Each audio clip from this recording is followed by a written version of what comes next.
back. Time for Checkpoint. Professor Edward Kisiangani, a political analyst, our resident analyst, joins us tonight, and activist Benjamin Dolo. Now, President Uhuru Kenyatta is expected to head to Eastern Europe and China this week in what is seen as a response to U.S. President Barack Obama's decision to snub Kenya because Uhuru is facing ICC charges. Uhuru is slated to leave Nairobi for 3 weeks in a trip that will take him to Moscow, Russia, before heading to Beijing, China, and ending his tour in Japan. Obama has explained his itinerary did not include Kenya because the International Criminal Court has indicted the president and, of course, his deputy. What is more interesting, though, is that Obama appeared to downgrade Kenya's place in the region by signaling out as America's key ally in the East, Tanzania. Gentlemen, is it checkmate for Obama with, of course, Uhuru's trip? I'll start. It's more of saving face to deflect some of the attention that will obviously be there by the President of the United States being in the region and doing what I'm calling a fly past, fly over, not landing in Kenya, not involved in Kenya. You'll hear many spinning this and saying that it's not happened before, etc. The problem with this spin is that President Barack Obama embodies the promise, not just for Black Americans, but even for Africans, of the optimism and the possibility of achieving anything and everything if you set your mind to it. His is a good story.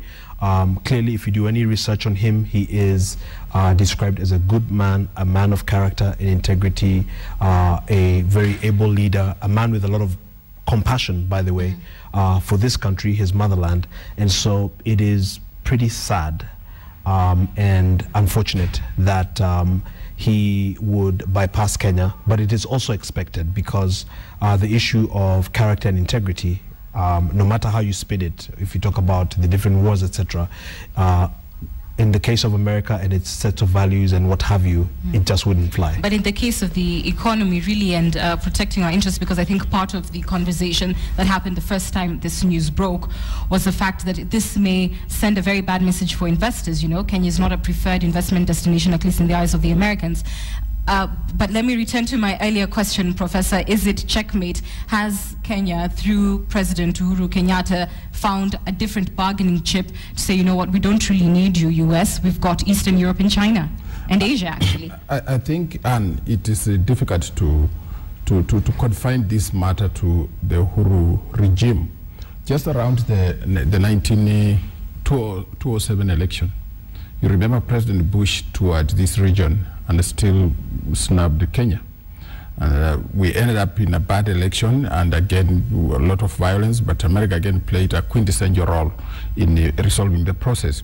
So it's not beginning with Uhuru. There has been a systematic change in approach and even diplomatic approach to Kenya by the American government in the last 10 years or so, because I think during the Kibaki administration, at the beginning of the Kibaki administration, there was all hope in the West that the administration in Nairobi will do business with the West. But Kibaki seemed to find some cheap money coming from the East, which was not being provided by the West, and started doing business with countries such as China. And this did not sit very well with the Americans. And you can see that the Americans felt so much annoyed, and they didn't even want Kibaki to stay on for a very long time. This process has gone on even during the Uhuru administration. Of course, the icing is always to say we want to be democratic, and they are going to say we didn't like the elections.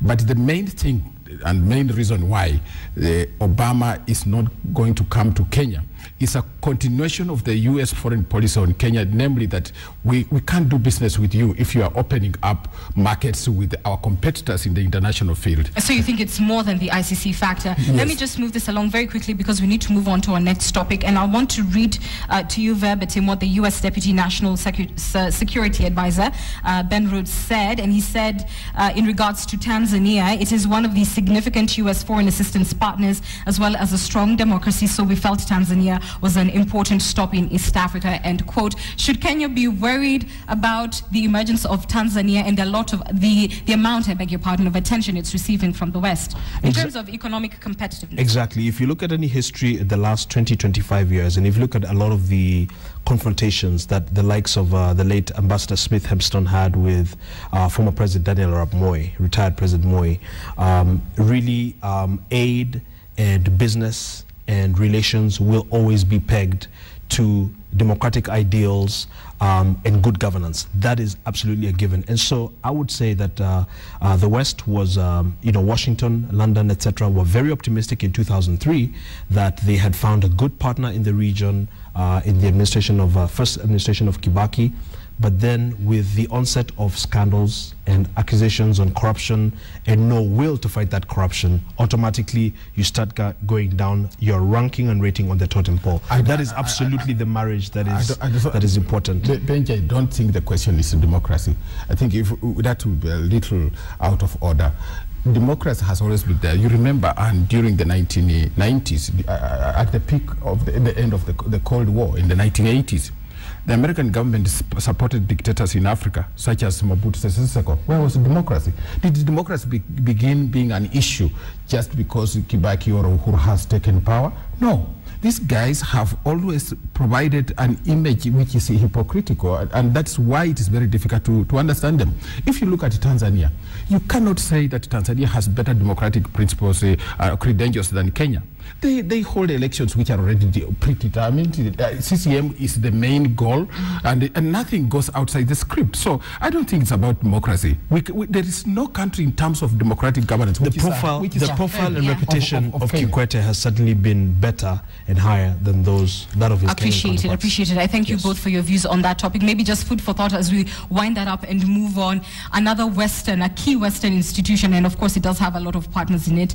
The World Bank projects that the Kenyan economy will grow by 5.7% this year. So still some confidence coming out of the institutions, I think. That is just out of the hardworking spirit of just something to think about. And forget about this story of democracy. Let us get deep into the matter. It's not about democracy. It's about interest. Food for thought, indeed. I want to move us along to something that certainly is expected to make big headlines this week. Teachers countrywide made down their tools this week over their unpaid allowances dating back to the 1997 deal. And while that's not new, the difference this time is that the stakes now are much higher. The Salaries and Remunerations Commission has already warned that if all collective bargaining agreements, I beg your pardon, are not implemented by June the 30th, then they will be treated as null and void. So that's just days away. The president today pleaded with teachers not to go on strike. Listen.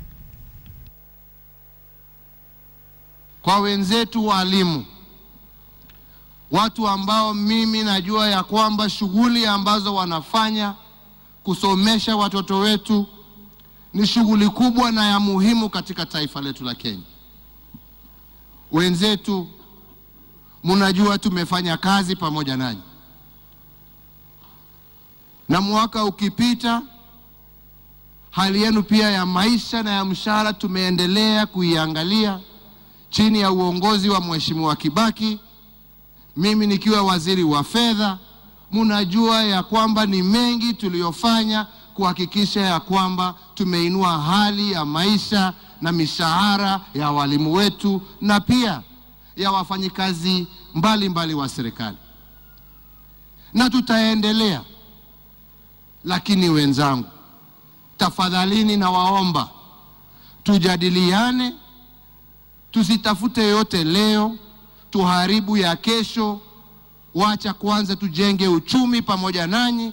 Tukishajenga uchumi, haki yenu mtaipata. Is the president just politicking, knowing very well that, as SRC has said, the deadline is June 30th to implement all the collective bargaining agreements that had taken place? And so after the 30th, it's not his problem, it's up to SRC. In a way, the president is, as he rightly puts it, there's institutional memory here, because this is a case that I'm very familiar with. As finance minister, the president presided over the very tough negotiations and a very big strike under education minister, the late Mutula Kilonzo. The question that is the cause of contention here, and is the agreements from 1997. It is a big shame and very unfortunate, callous, reckless, that these agreements from 1997, as you can imagine, for example, this was the year that William Ruto made his debut into politics.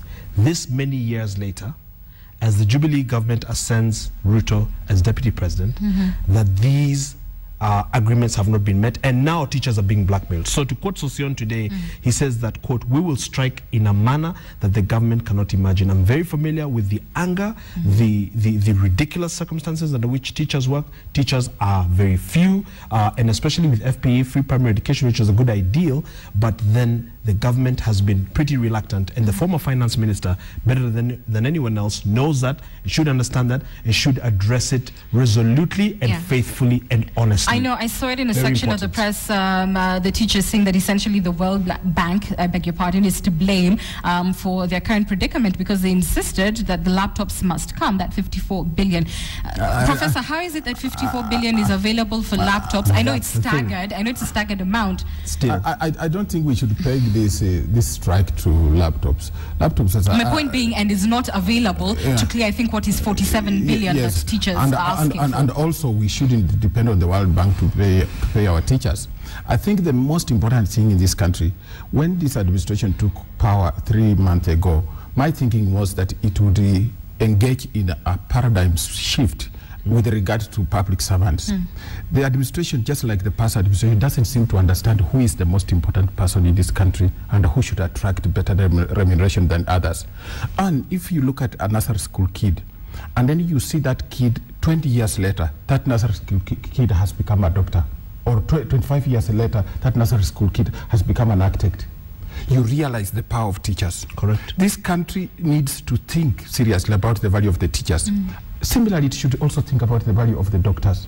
If we prioritize as a nation today, if they paid a doctor more money than myself, a medical doctor will agree. If you paid teachers, these people who struggle with their children while we work, rather than MPs, rather than MPs or many other people who take away a lot of money, for teachers have to ask for it for 16 years before they are paid. That is bad. That is a very bad thing. So what Uhuru Kenyatta and Ruto must do is they must change our mindset. There is nobody who will protest when teachers are paid well. And once they are paid well, we shall have a better nation. Let us have a person who produces good food for us, paid well. A person who teaches our children, paid well. A person who treats us when we are sick and we cry, paid well. Then the other servants can follow. This paradigm shift is more urgent than the president pleading like he's pleading, because in my opinion, that pleading does not help the nation. He is the president and he must give a solution. I'm sorry, Benjamin, because again, time eludes us, but it's such an important conversation, and I know you both, as the entire country, parents really must be on edge right now. I'm wondering what happens after tomorrow. We are expecting a news conference from the Kenya National Union of Teachers that will direct the way forward as far as this strike is concerned. We continue to watch it and certainly hope that the matter can be resolved amicably. Remember, of course, June 30th, that's the date that SRC has given, saying that all collective bargaining agreements, if not resolved by that date, will be declared null and void. We'll watch and wait. I thank you both for your time. We take a short break to bring you in the sports news, and you do not want to go away, because after that, a special feature will be airing this year.